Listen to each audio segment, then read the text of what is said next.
puisqu'on vous l'a dit, les Français sont vice-champions olympiques, mais aussi champions d'Europe junior. C'était cet été.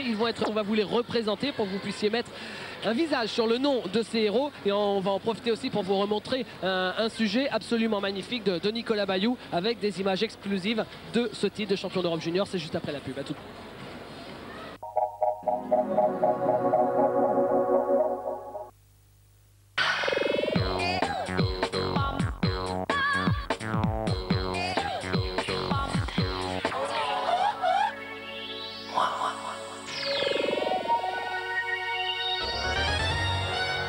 Mais ça va changer en troisième et quatrième quart-temps. Comme promis, donc, les juniors champions d'Europe vont arriver sur le parquet. Petit rappel, la première fois que l'équipe de France junior avait été sacrée championne d'Europe, c'était en 92 à Budapest. L'entraîneur de l'équipe de France, Jean-Pierre de Vincenzi. Le capitaine, Laurent Sierra. Il y avait également toute cette génération que l'on retrouve maintenant vice-championne olympique. Alors, est-ce qu'on va vivre le même phénomène avec l'équipe qui a été sacrée championne d'Europe junior il y a de ça quelques mois? C'était à Zadar, en Croatie, avec notamment une finale légendaire face aux Croates, victoire en prolongation en finale.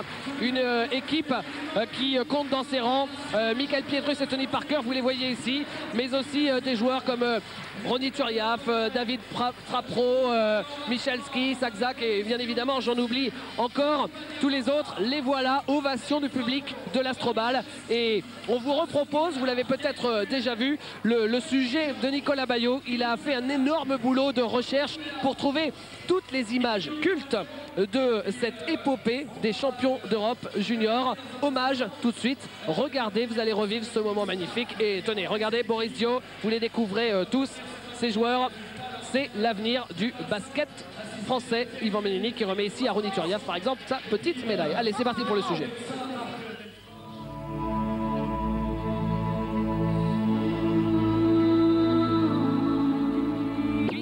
J'avais jamais rien gagné collectivement, j'avais eu plein de récompenses individuelles mais jamais collectivement, donc c'est ma première grande victoire et donc ça fait plein d'émotions. C'est le plus beau moment de ma vie de basketteur.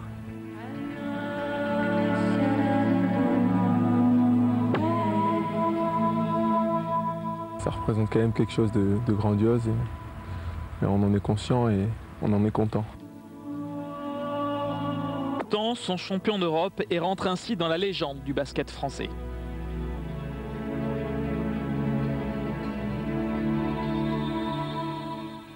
L'histoire est en marche ce samedi de juillet. La France se qualifie pour la finale en battant la Grèce de 14 points, pourtant favorite du tournoi. Les Français sont en finale après avoir survolé le tour préliminaire, même s'ils ont fait le poule face à la Croatie, qu'ils retrouvent justement en finale le lendemain.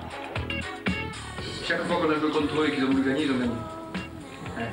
Donc il faut qu'on soit concentré, à affronter les joueurs, mais tout le reste. Là on est trop content, vous voyez, l'énergie, mais il faut la contrôler parce que demain ça va être vachement le public et tout. Et franchement on est plus fort que les Croates. Demain ce problème c'est avec les arbitres. Et demain c'est revenge demain. C'est revenge. 1, 2, 3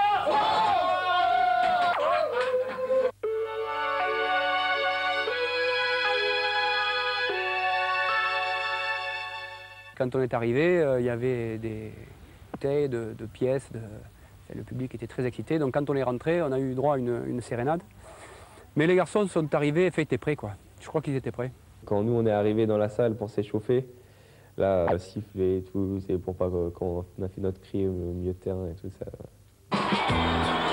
Une salle chaude, 4000 Croates survoltés, une ambiance de feu mais pas hostile, voilà pour le contexte. C'est une autre histoire, une lutte de 2 heures avec un dénouement dramatique. Quelques secondes à jouer avant la fin du match, la France mène de 2 points, les Croates égalisent à 56 partout. La France a même la balle de match au bout des doigts mais c'est raté, le tir est trop long, première prolongation.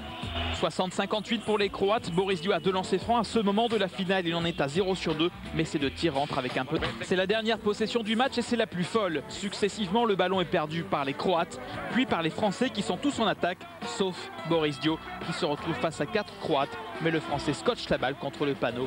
Nous.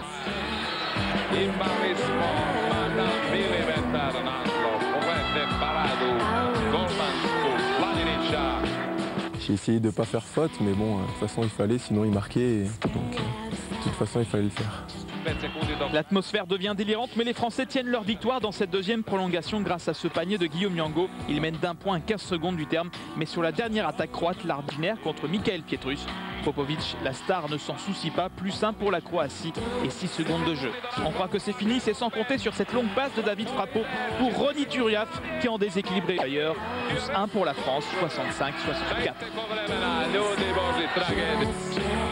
Le défenseur croate effleure le ballon et permet au tir de Ronny de rentrer parfaitement. Signe du destin aux chances, mais la France... Pendant 15 minutes, on a joué sous une grosse pression. Et on sentait l'équipe en face fébrile dans ses choix. Et nous, on est resté assez stable, quoi. Bandado est championne d'Europe après 2 prolongations légendaires. Cette équipe symbolise la réussite de la détection française. 7 joueurs possèdent des origines loin de la métropole, Martinique, Guadeloupe, Pologne et Sénégal. Une richesse synonyme de potentielle démonstration.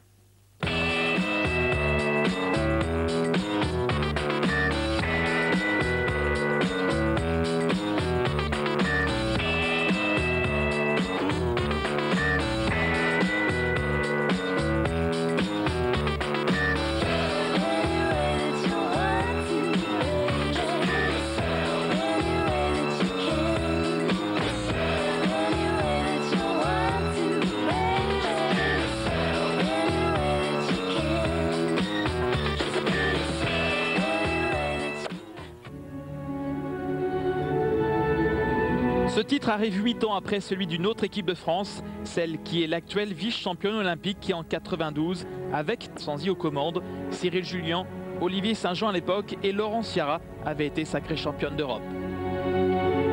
Parfois on oublie ces valeurs-là, donc j'espère qu'ils ne les oublieront pas, j'espère qu'il y a un système qui les a construits. Oh non, ils n'oublieront pas ce moment qui les a consacrés en attendant celui de 2008 aux Jeux Olympiques de Paris, pourquoi pas, pour le premier titre olympique. Et on verra si cette génération championne d'Europe 2000 effectivement ira aussi loin que la génération championne d'Europe 92. David Bialski doit être avec l'un des héros de cet été. Effectivement, je suis avec Monumental qu'on vient de voir dans ce sujet, Boris Diorifio. Boris, qu'est-ce qui reste de souvenirs de cette fabuleuse été? Il y a toujours tous les moments inoubliables qu'on a vécu pendant tout ce championnat. Et également une force entre tous les joueurs qui sont revenus ce soir. C'est bien qu'on ait fait un truc comme ça, qu'on ait pu tous se réunir une fois de plus. Et on va rediscuter ensemble, on va refaire le monde encore. Et à ce qui s'est passé en 92 avec cette équipe de juniors championne d'Europe qui maintenant, ce dernier été, a gagné la médaille d'argent. Est-ce que tu te dis des fois, ça peut être nous dans quelques années? Tous, de toute façon, on aimerait tous pour arriver dans cette équipe de France qui, bon, pour l'instant, en première mi-temps a eu du mal, surtout sur le deuxième quart-temps. Mais bon, jouer dans cette équipe de France, c'est un rêve pour tous les joueurs qu'on a vus aujourd'hui. Et on aimerait bien tous se retrouver, mais bon, on ne se retrouvera pas tous, mais j'espère certains en équipe de France. Merci beaucoup, Boris. On verra, ça l'avenir le dira, pour voir jusqu'où pourra aller cette génération, probablement très loin. Juste avant de revenir pour 3e et 4e